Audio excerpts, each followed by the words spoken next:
여러분, 예수님의 수많은 가르침 중에 마태복음에 나오는 산상설교는요, 예수님 말씀의 핵심을 가장 잘 보여주는 위대한 말씀입니다. 그런데 이것이 예수님 말씀의 정수다, 이런 평가를 누구나 하고 있는데, 그런 평가를 받는 만큼 산상설교가 여러분 지키기 쉽습니까? 어렵습니까? 굉장히 어렵습니다.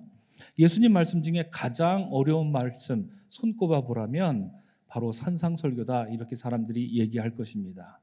이런 이유로 예수님의 산상설교에 대해서는 지난 기독교 역사 2000년 동안 수없이 많은 논쟁이 있었고요, 지금까지도 진지한 토론이 여전히 끊이지 않고 있습니다.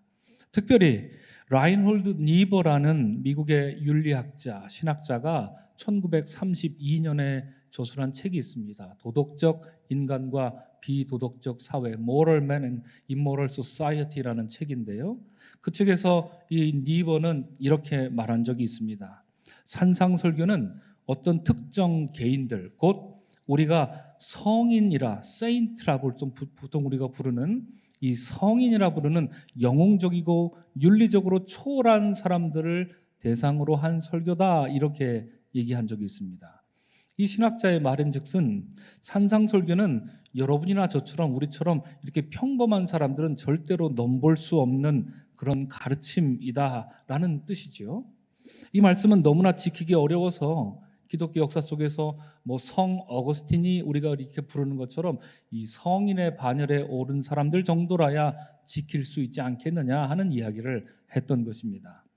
저는 개인적으로 이 산상설교를 다른 관점에서 이해하고 있기 때문에 이 윤리학자의 말에 동의하지는 않습니다. 그런데 성경에는요, 이 마태복음의 산상설교와 아주 비슷하면서도 다른 한편으로 보면 전혀 다른 예수님의 가르침이 나옵니다. 그것이 오늘 누가복음에 나오는 본문입니다. 이것을 산상설교와 구분해서 우리는 평지설교라 부릅니다. 한번 따라하겠습니다. 평지설교. 그렇습니다. 예수님이 평지에서 설교하셨다라고 하는 뜻인데요, 예수님이 제자들을 데리고 산에 올라가서 밤새 기도하십니다. 그리고 12 제자들을 사도로 세우신 다음에 내려오십니다. 그리고 평지에 섰다, 이렇게 성경은 말하면서 시작되는 말씀이기 때문에 평지설교라는 이름을 붙입니다. 조금 더 부연 설명을 드리자면, 학자들에 따라서 어떤 사람들은요, 이 마태복음의 산상설교와 누가복음의 평지설교, 오늘 본문이 똑같은 설교다, 이렇게 말하는 사람들도 있습니다. 반대로 아니다, 전혀 다른 두 개의 설교를 하신 것이다, 이렇게 말하는 사람들이 있습니다. 어느 쪽에 맞든지 우리는 그것에 관심을 두지 않습니다. 오늘의 관심사는 아닙니다. 저는 여러분 다만 이 마태복음의 산상설교와 오늘 본문의 평지설교를요, 이런 식으로 군대에 비유해서 제가 종종 친구들이나 후배 목사님들에게 이야기하곤 하는데요, 만일 오늘 본문의 평지설교가 이렇게 특수부대에 지원하려는 사람들, 우리 교회도 특수부대 나오신 분 혹시 계신가요? 특수부대에 지원하려는 사람들에게 특수부대 들어가면 얼마나 강도 높은 훈련을 받게 될 것인지 그 자격 요건을 알려주는 게 만약에 평지설교라면, 산상설교는요, 이미 선발된 특수부대 요원들에게 산악행군은 이렇게 하는 겁니다, 공수교육은 이렇게 할 겁니다, 해상 침투 훈련도 받아야 됩니다, 이와 같은 구체적인 훈련과 그 지침을 안내해 주는 것이다, 이렇게 비교해 볼 수 있습니다. 그래서 평지설교는 아주 짧습니다. 그렇지만 산상설교는 마태복음 5, 6, 7장에 이어서 아주 긴 설교로 오늘 우리에게 들려지고 있습니다. 그러니 여러분, 어쨌든 이 둘 다 쉬운 내용은 아닙니다. 일반 군대에 입대해서 훈련받는 것 자체가 그 자체로도 힘든 일인데, 그 중에서도 특수부대라면 얼마나 강도 높은 훈련을 받아야 하겠습니까? 그렇습니다. 그래서 복음서에 나오는 예수님 말씀 중에 가장 지키기 어려운 말씀이 산상설교고요, 가장 지키기 어려운 말씀이 바로 평지설교라 할 수 있습니다. 그러니 여러분, 어려운 만큼 우리가 더 잘 이해해야 할 필요가 있는 것이겠지요. 오늘 본문 말씀은 17절, 예수께서 그들과 함께 내려오사 평지에 서시니라는 말로 시작합니다. 이에 앞선 여러분 12절 말씀을 보시면 예수께서는 산에 올라가셔서 밤이 맞도록 기도하셨다, 이렇게 성경이 얘기합니다. 그리고 이어지는 13절에서 제자들을 부르셔서 그 중에 12를 택하여 사도라 칭하셨다고 합니다. 여러분, 제가 일전에 누차 말씀드렸습니다. 앞으로도 말씀드릴 겁니다. 예수님 제자는 몇 명입니까? 12명이 아니라고 말씀드렸습니다. 예수님 제자들은 많습니다. 그 중에 12명이 복음서에 나올 뿐입니다. 오늘 본문에도 그러한 이야기가 나오고 있는 것이죠. 그러니까 예수께서 산에 올라가셔서 기도하신 목적이 분명했습니다. 많은 제자들 중에 선별해서 12명을 사도로 세우기 위해서 산에 올라가셨던 것입니다. 그래서 기도하셨던 것입니다. 여러분, 제자와 사도의 차이 아시죠? 이쯤 되면 아셔야 되는데요. 제가 지금껏 많이 말씀드렸습니다. 아니, 그렇지만 앞으로도 계속 말씀드릴 겁니다. 제자들은요, 예수님 따라다니면서 배우는 사람들이 제자입니다. 사도들은요, 예수님이 보낸 사람을 사도라고 합니다. 이제 예수님 없이 독자 생존하면서 복음을 전해야 할 사람들이 사도다, 이겁니다. 그야말로 특수부대 요원이 되는 것입니다. 사랑하는 성도 여러분, 오늘 이 예배드리는 여러분 축복합니다. 우리도 예수님의 제자로서만 만족하는 게 아니라 우리를 사도로 세우시고요, 우리를 저 세상으로 보내시는 그 주님의 뜻을 받들어서 수행하는 주님의 영광을 드높이는 우리 모든 서강의 성도들 될 수 있기를 주님의 이름으로 축복합니다. 아멘. 여러분, 이처럼 산에 올라가셔서 12명의 사도를 세우신 뒤에 예수님은 이제 산에서 내려오십니다. 그리고 평지에 우뚝 서신 것입니다. 그러자 많은 사람들이 그 평지에 몰려왔다고 오늘 성경은 말합니다. 어떤 사람들이 왔던가요? 17절에서 이렇게 얘기합니다. 그 제자들의 많은 무리와 예수님의 말씀도 듣고 병고침을 받으려고 유대 사방과 예루살렘과 두로와 시돈의 해안으로부터 온 많은 사람들이었다. 이렇게 일일이 다 나열하고 있습니다. 많은 사람들이 운집했습니다. 참으로 다양한 사람들이 모여들었습니다. 예수님의 12 제자들과 많은 제자들의 무리뿐만 아니라 이스라엘의 신앙 중심지 어디죠? 예루살렘에서도 사람들이 몰려왔습니다. 그뿐만 아니라 두로와 시돈, 이스라엘 북쪽에 있는 그 해안에서 온 많은 백성들이 있었다라고 말하는 걸 보면요, 이방인들도 이날 이 자리에 모여들었던 것입니다. 먼 여행을 감행해서 내려왔던 것입니다. 이미 사람들에게 예수님에 대한 소문이 파다했었다, 우리가 상상할 수 있습니다. 말씀을 듣고자 모였다 하니 예수님은 하나님 말씀을 전하는 이로 이미 정평이 나 있었고요, 병고침을 받으러 왔었다, 이렇게 말하는 걸 보니 예수님은 병을 치료해 주는 분으로 사람들에게 알려졌을 것입니다. 또한 18절 말씀에는 뭐라고 써 있던가요?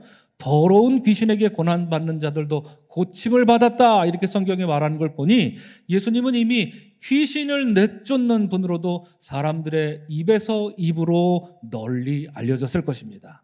그래서 그런지 19절에서는 이런 예수님을 사람들이 어떻게 생각하고 있었는지 아주 감각적인 표현을 써가며 쐐기를 박듯 말해줍니다. 19절 말씀을 우리 다 같이 큰 목소리로 함께 읽겠습니다. 시작. 온 무리가 예수를 만지려고 힘쓰니 이는 능력이 예수께로부터 나와서 모든 사람을 낫게 함이로라. 아멘. 그렇습니다. 사람들이 그곳에 모여들었던 것은요, 예수님이 능력을 행하는 분이었기 때문에 모여들었던 것입니다. 그래서 사람들은요, 예수님을 만지려고 했다, 성경은 이렇게 말하는데요, 여기서 이 만지다라고 하는 표현을 성경 원어로 보면 단순히 뭔가 이렇게 건드리고 만지는 것을 의미할 때도 종종 쓰이지만 이 말은 원래 불을 붙이는 겁니다. 킨들, 영어로 킨들이라고 하는데 불을 붙인다는 뜻을 가지고 있습니다. 그래서 어느 시인은, 정끝별이라는 시인은요, 이 만진다는 의미를 그의 시에서 이렇게 말합니다. 그것은 마치 빨려 들어가는 일입니다, 이렇게 말하고요, 또 그것은 마치 영혼의 푸른 불꽃을 불어넣는 일, 이것이 만지는 일입니다, 이렇게 이 시인이 노래한 적이 있는데요, 여러분, 성경에서도 만진다라는 것은 범상치 않은 일입니다. 주로 성경을 보면 레위기 어디든지 한번 펴보십시오. 만진다라는 단어를 여러분 분명히 찾으실 수 있습니다. 그런데 레위기에서는 만진다라는 단어가 어떻게 사용될까요? 만지지 말라, 이 말이 주구장창 나옵니다. 만지는 행위는 굉장히 위험한 행위였기 때문입니다. 왜냐하면 전염이 되기 때문이죠. 무엇이든지 간에. 그런데 복음서에 보면 예수께서는 열병에 들었던 베드로의 장모의 손을 만지심으로 그녀의 병을 낫게 해주셨다. 이렇게 마태복음 8장에서 이야기하지요. 그래서 이런 소문이 돌자 어떤 여인은 예수님의 무엇을 만지려고 했지요? 이 옷자락이라도 만지면 나을 수 있겠다라는 믿음으로 예수님의 옷깃을 만졌던 여인도 있었습니다. 오늘 본문에 나오는 이 무수히 많은 사람들이 예수님을 만나기 위해 모여들었던 것은 바로 이와 같은 목적이 있었던 것입니다. 그런데 그렇게 갈급함을 갖고 나온 사람들에게 예수께서는 범상치 않은 선포를 하십니다. 그것이 20절에서 26절까지의 선포입니다. 이것은 마태복음에 나오는 팔복선언, 다들 잘 아시지요? 팔복은요, 심령이 가난한 자는 복이 있나니로 시작되는 8개의 축복입니다. 다 축복입니다. 오늘 할렐루야 찬양대가 찬양한 그 축복들이 이 팔복에도 고스란히 녹아져 있습니다. 그런데 오늘 이 평지 설교에서도 예수님께서는요, 8가지, 공교롭게도 딱 8가지로 선포하시는데, 팔복은 8개 모두 축복인데 반해 오늘 평지에 서서 하신 예수님의 선포는 4개는 복에 관한 선포였습니다. 그러나 4개는 화에 관한 선포였습니다. 이렇게 하면 너희들이 복을 받을 것이고 저렇게 하면 너희들은 화를 면치 못할 것이다. 이렇게 오늘 말씀하십니다. 여러분, 4개의 복을 읽을 때 우리는 커다란 위로와 소망을 받게 됩니다. 가난한 자에게는 하나님 나라를 주겠다. 얼마나 위대한 선언입니까? 줄인 자들을 배부르게 해주겠다. 얼마나 복된 소식입니까? 우는 자들은 내가 웃게 해주겠다. 이리 말씀하시니 얼마나 위로가 됩니까? 그리고 주님의 일을 하다가 박해를 받는 사람들에게는 기쁨을 줄 것이고 그 옛날 선지자들이 받았던 상을 그들에게도 동일하게 주겠다. 이렇게 예수님 말씀하시니 우리에게 위로가 됩니다. 그런데 여러분, 이 4개의 화는 어떻게 해야 하겠습니까? 예수께서는 이러이러한 사람들은 화를 당할 것이라 선포하시는데 우리가 과연 이 말씀에 아멘으로 이렇게 화답할 수 있을지 의문이 듭니다. 여러분, 만약 제가 여러분들에게 이런 말을 합니다. 아멘, 조심하셔야 됩니다. 제가 이런 말을 합니다. 여러분, 부자는 저주를 받고 화를 입을 줄로 믿습니다. 아멘이 없으시죠? 예. 제가 또 이렇게 얘기합니다. 늘 배불리 먹을 정도로 재산이 넉넉한 사람들은 주님이 화를 내리실 것입니다. 아멘이 아무도 없으십니다. 그렇죠? 또 이렇게 말합니다. 늘 좋은 일만 이끌어서 웃고 다니시는 사람들, 지금 웃는 사람들, 웃지 마십시오. 화를 당할 줄로 믿습니다. 예수님도 지금 웃는 사람이라고 하셨거든요. 오늘 본문에서. 아무도 아멘이 없으시죠. 사람들에게 칭찬받는 사람들은 우리 주님이 아주 특별한 화를 입힐 것입니다. 제가 이렇게 말씀드린다면 여러분 중에 과연 누가 제 말에 아멘 이렇게 화답하시겠습니까? 아무도 없을 것입니다. 제가 그 자리에 앉아 있어서 누군가 여기서 그렇게 설교하더라도 저도 결코 절대로 아멘하지 않을 것만 같습니다. 사실 제가 담임 목사로서 여러분들을 축복하는 것 중에 상당 부분, 이게 다가 아니지만 상당 부분을 차지하는 것이 여러분들이 하나님을 복을 받아서 풍족한 삶을 누리기를 바라는 마음으로 기도합니다. 여러분들에게 슬픈 일이나 아픈 일이 있지 않고 늘 좋은 일만 있기를 위해서 정말 간절히 기도합니다. 그리고 사람들에게 여러분 모두가 칭찬받는 일꾼들이 되기 위해서 기도하고 있습니다. 그런데 오늘 평지 설교를 하시는 예수님의 선포는 이런 저의 기도와 이런 저의 축복과는 정반대로 말씀하십니다. 그런 사람들은 화를 면치 못할 것이다 말씀하시기 때문에 우리가 이 말씀에 아멘으로 화답하기는 정말이지 쉽지가 않습니다.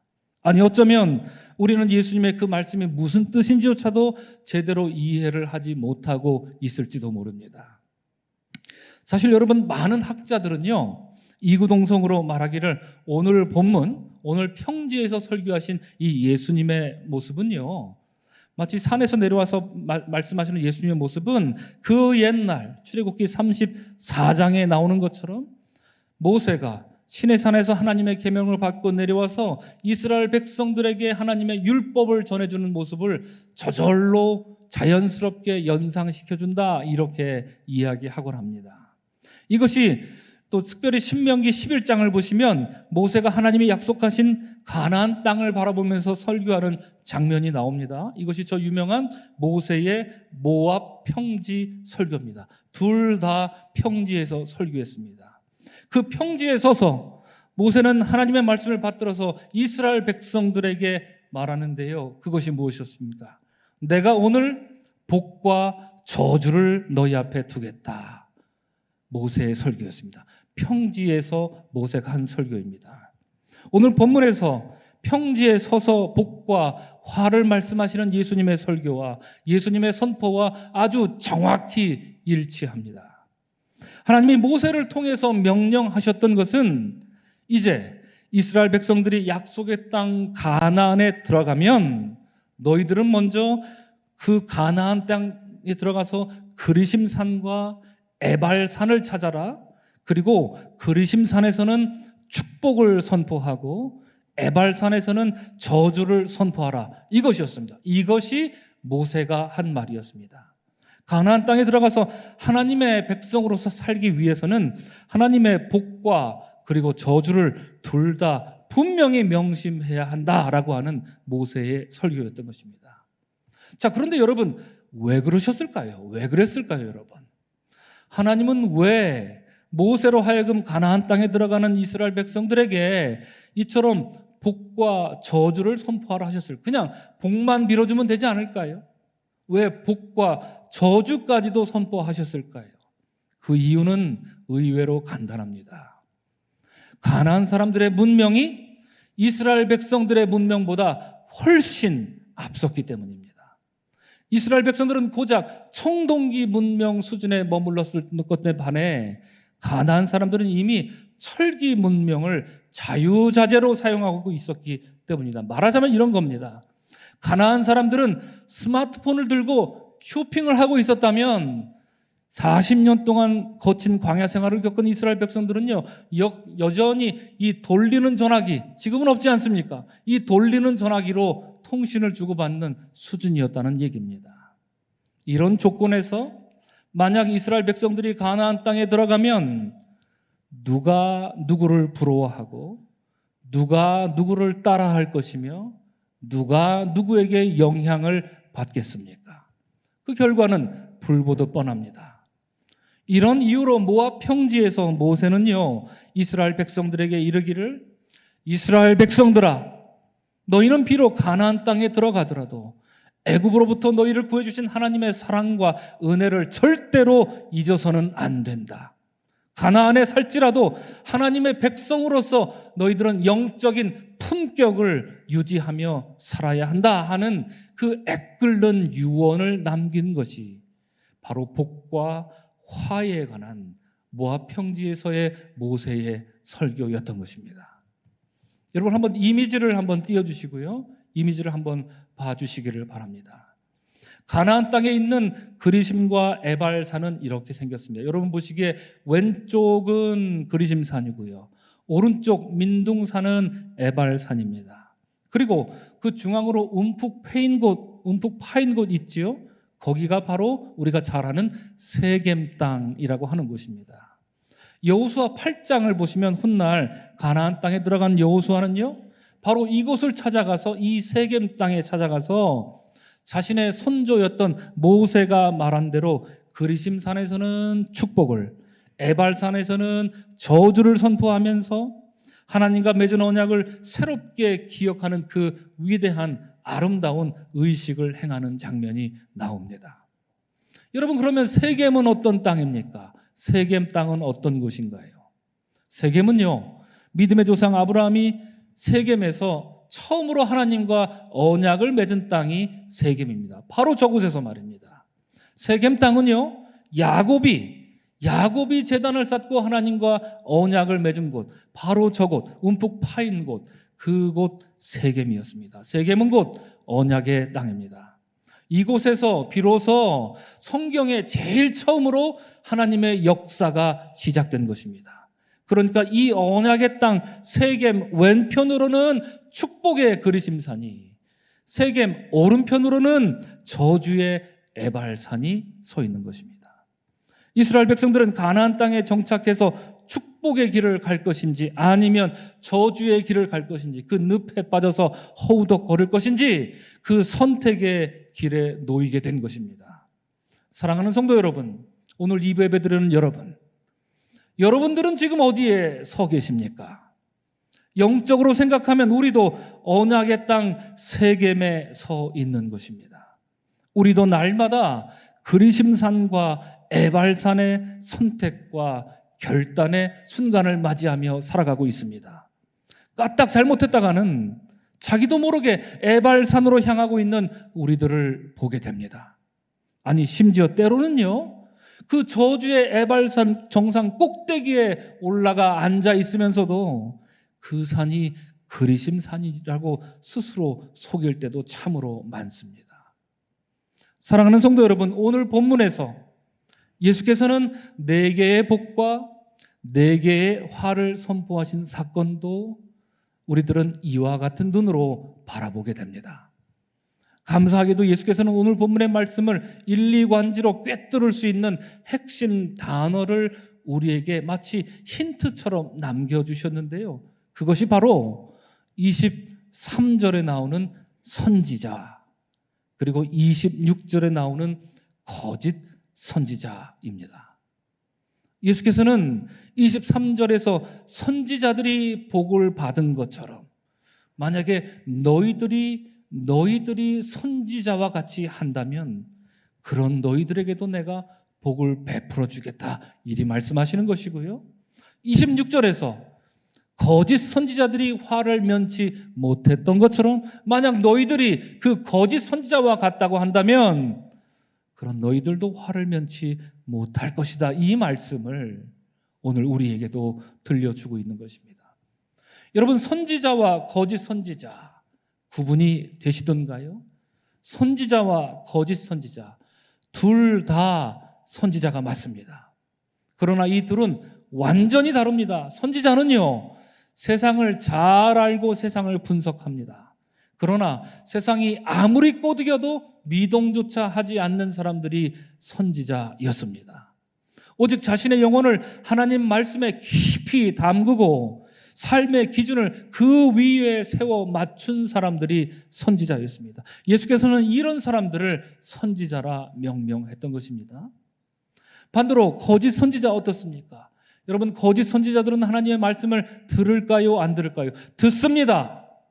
거짓 선지자들도 하나님 말씀을 듣습니다. 그러나 세상이 하는 말을 더 잘 듣습니다. 하나님 말씀을 듣기는 들어도 세상이 살라 하는 대로 삽니다.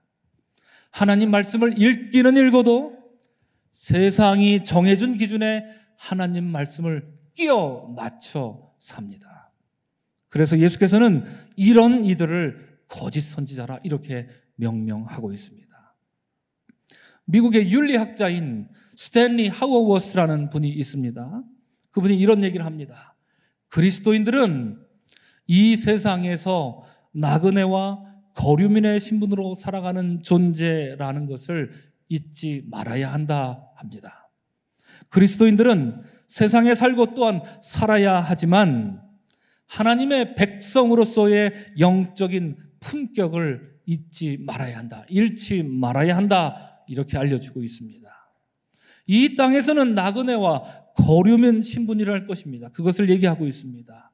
그 사실을 우리가 망각하는 순간 자신도 모르게 세상이 원하는 대로, 그리고 세상이 요구하는 방식대로, 더 나아가서 세상에 아주 걸맞는 모습으로 살게 될 거라고 이 미국의 노학자는 경고하고 있는 것입니다. 사랑하는 성도 여러분, 우리 모두는 그리심과 에발 사이를 살아가고 있습니다. 왼편에는 그리심산이 있고 오른편에는 에발산이 있습니다. 오늘 말씀 21절에서 예수께서는 지금 줄인 자는, 지금 우는 자는 이라 하셨고요. 25절에서는 지금 배부른 자여 너희 지금 웃는 자는이라 말씀하셨던 것처럼 오늘 예배하는 우리들에게 주님은 지금 이 말씀을 읽는 우리들에게 지금 결단하라 요구하십니다. 이러한 주님의 말씀을 들으시고 에발산으로 향하던 길을 멈추어 서서 그리심산으로 발길을 돌릴 수 있는 여러분과 제가 되기를 주의 이름으로 축원합니다. 그래야 나그네와 거류민으로 사는 그리스도인으로서 또한 하나님 나라의 백성으로서 또한 하나님의 언약 백성으로서 이 영적인 세겜 땅을 살아가는 동안에 주께서 허락하시는 고결한 품격을 유지하며 잃지 않고 살아가는 우리 모두가 될 수 있기를 주님의 이름으로 간절히 축원합니다. 아멘. 기도하겠습니다. 주님, 우리의 고개를 돌이켜보니 왼쪽에는 그리심이 오른쪽에는 에발산이 서 있습니다. 우리는 과연 어느 쪽을 향하고 있는지 우리 스스로에게 묻게 됩니다. 세상은 아주 교묘하게도 우리에게 침투해 들어옵니다. 이것이 세상의 뜻인지 하나님의 뜻인지 참으로 교묘하게 우리 그리스도인들을 공격해 들어옵니다. 그러다 보니 우리의 발걸음은 어느새 그리심산으로 향하고 있는 줄 알다가 에발산 정상 꼭대기에 올라앉아서 초막을 짓고 있는 모습이 될 때도 있습니다. 주여, 우리를 불쌍히 여기시고 우리로 깨어있게 하시고 영적인 세겜 땅을 살아가는 동안에 주께서 허락하신 언약을 날마다 새롭게 회복함으로 우리가 그리심산을 향하여 바라보며 걷는 우리의 믿음의 여정이 되게 하여 주옵소서. 감사하고 축복하며 예수님의 이름으로 기도합니다. 아멘.